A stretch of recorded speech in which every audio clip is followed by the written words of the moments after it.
আসসালামু আলাইকুম। আজকে মুখে রুচি নাই যে চেপা শুটকি দিয়ে লাউ পাতা দিয়ে ভর্তা করতেছি।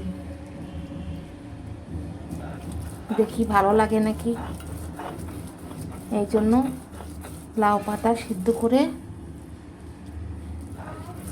চেপা শুটকি দিয়ে ভর্তা করতেছি।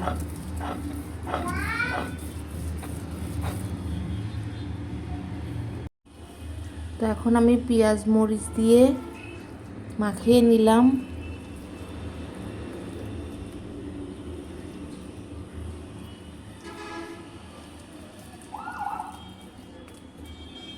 শাকটাও মাখিয়ে নিলাম, মনে হচ্ছে মজা হবে।